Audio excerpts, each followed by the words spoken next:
Toshakhana case supreme court का इमरान खान की सजा मुअत्तली की अपील पर फौरी समाअत से इनकार। सुप्रीम कोर्ट में पीटीआई की तोशाखाना केस फैसला मुअत्तली और लेवल प्लेइंग फील्ड से मुतल्लिक दायर दरखास्त समाअत के लिए मुकर्रर करने का मामला सामने आया है। मामला कायम मकाम चीफ जस्टिस सरदार तारिक मसूद की अदालत में आया। वकील शहबाज खोसा ने कहा है कि तोशाखाना केस में नाअहली खत्म करने की दरखास्त को 3 रुकनी बेंच के सामने मुकर्रर कर दें। जस्टिस तारिक ने कहा है कि इस्लामाबाद में सिर्फ 2 ही जजेस दस्तयाब हैं। तोशाखाना केस कम अज कम 3 रुकनी बेंच को सुनना चाहिए। इस हफ्ते तोशाखाना नाअहली केस की समाअत मुमकिन नहीं। जस्टिस अतहर मीरुल्लाह ने कहा है कि नाअहली से मुतल्लिक फैसला मुअत्तल होने से सजा मुअत्तल नहीं होती।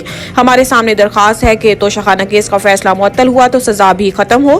फैसला मुअत्तल होने से सजा खत्म होने की कोई अदालती नजीर पाकिस्तान की तारीख में नहीं। कायम मकाम चीफ जस्टिस तारिक ने कहा है कि आपकी दरखास्त को 2 रुकनी बेंच सिर्फ खारिज कर सकता है तो कर दें। 2 रुकनी बेंच आपको अब बुरी रिलीफ भी नहीं दे सकता क्योंकि हाई कोर्ट में डिवीजन बेंच का फैसला है।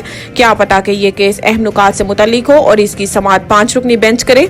अगले हफ्ते काजी फायद ईसा साहब भी आ जाएंगे। शाह महमूद कुरैशी को रावलपिंडी पुलिस ने एक और मुकदमे में गिरफ्तार कर लिया। शाह महमूद कुरैशी 9 मई के मुकदमात में मुलजिम नामजद हैं और इस हवाले से गुज़िश्ता रोज डिप्टी कमिश्नर रावलपिंडी ने शाह महमूद कुरैशी के नजरबंदी का हुक्म जारी किया था। आज शाह महमूद कुरैशी को थाना आरे बाजार और थाना सदर बैरूनी पुलिस ने गिरफ्तार किया। शाह महमूद कुरैशी के 15 दिन के नजरबंदी ऑर्डर जारी हो चुके हैं। पुलिस के मुताबिक डिप्टी कमिश्नर रावलपिंडी के नजरबंदी ऑर्डर में शाह महमूद कुरैशी से 9 मई वाकयात से मुतल्लिक तफ्तीश करने का कहा गया है। इस हवाले से शाह महमूद कुरैशी का कहना है कि मुझे झूठे मुकदमे में गिरफ्तार कर रहे हैं। मैं बेगुनाह हूं। सियासी इंतकाम का निशाना बनाया जा रहा है।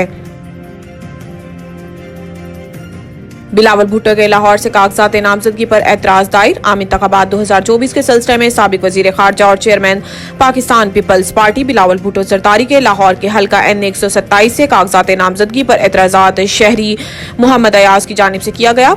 शहरी की जानिब से बिलावल भुट्टो जरदारी के कागजात नामजदगी पर एतराज की दरखास्त रिटर्निंग ऑफिसर को जमा करवा दी गई है, जिसमें मौक़िफ़ इख्तियार किया गया है कि बिलावल भुट्टो ने अपने कागजात नामजदगी में पाकिस्तान पीपल्स पार्टी पार्लियामेंटेरियन से वाबस्तगी जाहिर की है। दरखास्त में कहा गया है कि पाकिस्तान पीपल्स पार्टी और पाकिस्तान पीपल्स पार्टी पार्लियामेंटेरियंस अलग अलग सियासी जमातें हैं। पाकिस्तान पीपल्स पार्टी का इंतखाबी निशान तलवार और पाकिस्तान पीपल्स पार्टी पार्लियामेंटेरियंस का इंतखाबी निशान तीर है। बिलावल भुट्टो जरदारी पीपल्स पार्टी के चेयरमैन और आसिफ अली जरदारी पीपल्स पार्टी पार्लियामेंटेरियंस के सदर हैं और इलेक्शन एक्ट 2017 के मुताबिक एक शख्स एक वक्त में एक जमात का रुकन हो सकता है। यह इलेक्शन एक्ट की खिलाफ वर्जी हो रही है।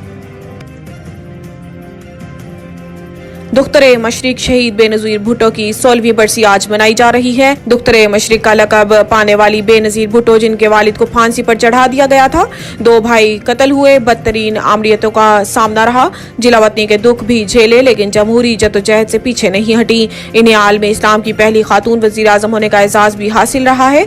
बेनज़ीर भुट्टो, जिन्हें सियासी मुबस्सिरीन पाकिस्तान में सख्त तरीन चैलेंजेस का सामना करने वाली रहनुमा करार देते हैं। इसके अलावा बेनज़ीर भुट्टो का शुमार जनूबी एशिया की उन सियासी शख्सियात में होता है जिनकी पजीराई बैनुल अक़वामी सतह पर हुई। बेनज़ीर भुट्टो 21 जून 1953 को कराची में पैदा हुई। Convent of Jesus and Mary Karachi grammar school से इब्तिदाई तालीम हासिल की, जबकि हार्वर्ड और ऑक्सफोर्ड वो दरसगाहें हैं जहां से इन्होंने पॉलिटिकल साइंस और बैनुल अक़वामी क़वानीन में आला तालीम हासिल की। मुबस्सिरीन के मुताबिक पीपल्स पार्टी के बानी जुल्फ़िकार अली भुट्टो ने दोनों बेटों के बजाय बेनज़ीर भुट्टो को अपना सियासी जानशीन करार दिया था। फिर वक्त ने इस फैसले को दुरुस्त साबित किया।